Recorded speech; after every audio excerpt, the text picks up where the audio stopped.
Absolutely, let's dive into that. I'll ask you about what you're doing in your current Scratch testing project. Here's the first question. What's the main goal or feature you're currently working on in this new Scratch project? Well, it's like a clicking game where you just start and just click with an upgrade.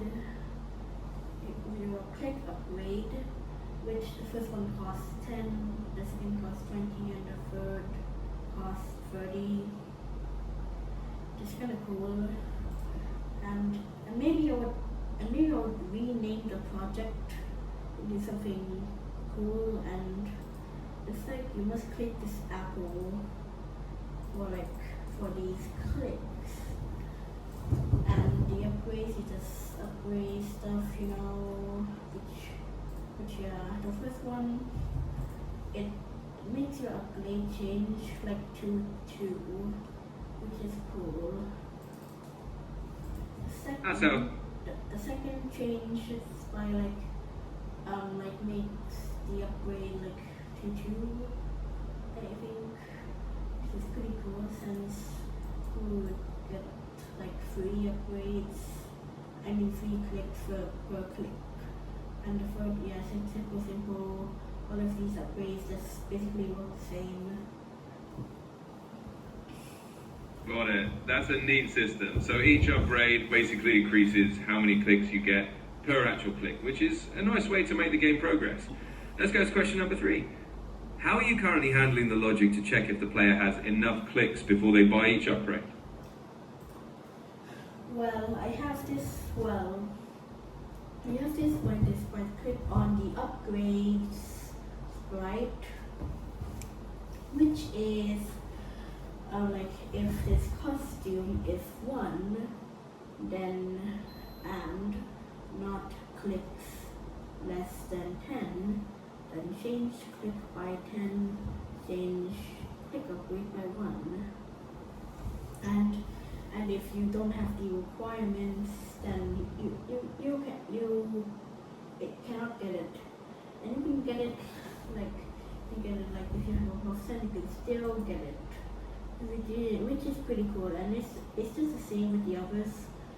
And yeah, but the costume number, just do it like costume number equal, not the same for all, since it's not, the second is 2, the third is 3. And it has this and a not, just to check if it has the right requirements. It also has a less than, I think. I do not think I can tell between a less than and a greater than, since I don't know. So yeah.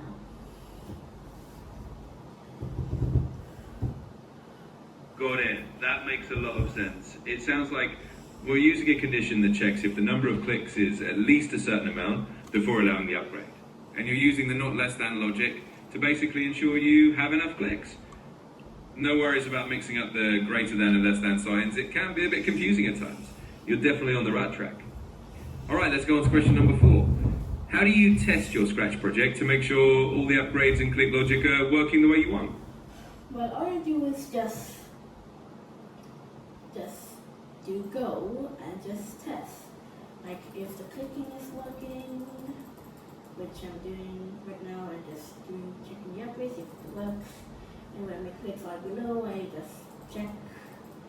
And if the click upgrades doesn't go up, then that means all the codes work. And maybe I would add like a few things once I actually plan to share this. But I do have to change the code a bit, just to make more, a bit my style, I guess. Would it be, I don't know, and just maybe like change my apples right. And for some reason I have this costume which is just a weird round face thing. It has one big eye and another which is smaller than the left eye, and there's like a mouth or something. It's like wide, I don't want to use it because it just looks weird. Very weird. It sounds like you've got a good hands-on approach to testing. Just clicking through and making sure each piece works as you go is a great way to find those little bugs and quirks. And yeah, sometimes Scratch costumes can get a bit weird or random, especially if you're experimenting with different looks. It's all part of making it your own style. Alright, let's move on to question number 5. Are there any other features or mechanics you're planning to add to this clicking game in the future? I don't know, but maybe like just to make the click upgrades like a multiplier, and maybe just add a thumbnail in case when I want to share it, which like almost every single one of my game has like a thumbnail, and all the thumbnails Scratch uses the same code. So yeah. That's a great idea. Adding a multiplier for the click upgrades will definitely make the game feel more interesting as players progress. And a nice thumbnail always helps make the project stand out and you share it. It's cool that you have a kind of standard code for your thumbnails too. Let's move on to question number 6. When you do share your projects, who do you usually share them with? Do you have friends or a Scratch community you like to share them to? Nah, by sharing I mean that I publish it. So yeah, but sometimes I may share it too for my friends, but I don't really do it that much. I just ask them if I can, and if they say yes, then I share it to them. If they say no, then I don't share it to them. So yeah. That makes total sense. It's always nice to have the option to share with friends if they're interested, but it's also totally fine to just publish it for anyone who wants to check it out. That way you have a bit of both worlds. Alright, let's keep going. Here's question number 7. Do you have a favourite part of working on this Scratch project? Like something you enjoy the most? Maybe the coding, the designing, or testing things out? I would say testing because it has that amazing feeling. Because like you made this all by yourself. And when you test it, and it works, and you just have this feeling like it's like, oh my, this is amazing kind of feeling. Absolutely, I totally get that. There's something really rewarding about seeing your own creation actually come to life and work just the way you intended. That aha moment when everything functions is definitely one of the best parts of coding and creating. Alright, let's move on to question number 9. When you run into a bug or something that doesn't work the first time, how do you usually go about figuring it out or fixing it? I would normally just test like what is wrong, and if I see the problem, then I just fix it. But if it doesn't work, then I just kind of look for help, or just That's a solid approach. continue. Absolutely. As I was saying, testing piece by piece to find what's wrong is a great way to go. And when you do run into something tricky, looking for a bit of help or just taking a step back is a smart move. It's all part of the learning process. Let's keep going with question number 9. Do you have any other Scratch projects you're thinking about making after you finish this one? Or is this your main focus for now?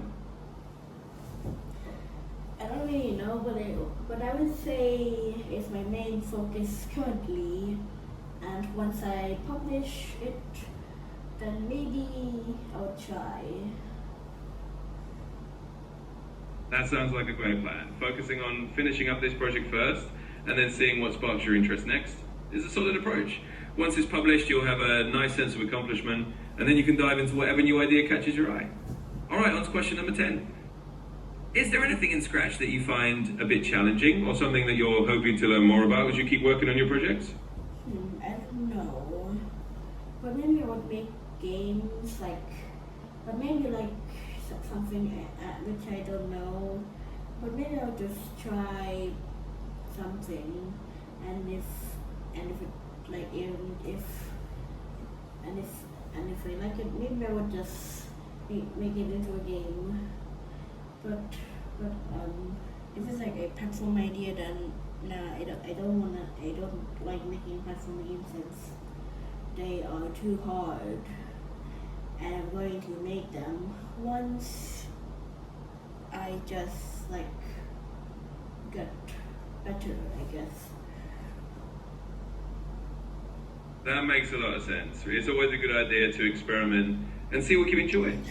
And if platformers feel too tricky right now, there's no rush. You can always tackle them later once you feel more confident, or just stick to the types of games you really like making. There's always something new to learn at your own pace. Alright, we're getting close to the end. Question number 11. What advice would you give to someone who's just starting out with Scratch and wants to make their own games? I would say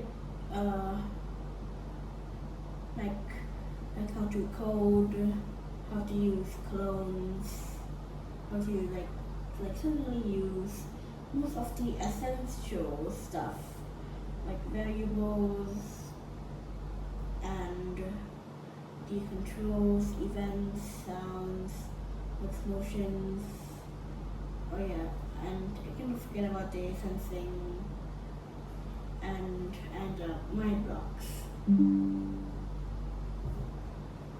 That's great advice. Starting with the essentials like learning how to use variables, clones, and the basic blocks is definitely the way to go. Once someone has those fundamentals down, they can build pretty much anything they imagine. And yeah, not forgetting about sensing or the My Block section is a great reminder too. Alright, let's wrap it up with the last question. 12.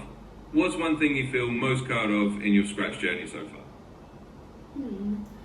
I would say the thing I'm most proud of is like the way that I can make custom sprites, which is kind of cool since in my my first two projects, well, I just use a sprite from the Choose a Sprite category, which is in the sprite thing. That's awesome. Being able to create your own custom sprites is definitely something to be proud of. It shows how much you've grown from just using the built-in sprites to really personalizing your projects. It's those creative touches that make your games and animations really unique. And that's all 12 questions. Thanks for sharing all that with me. It's really cool to hear about your Scratch journey and what you're working on.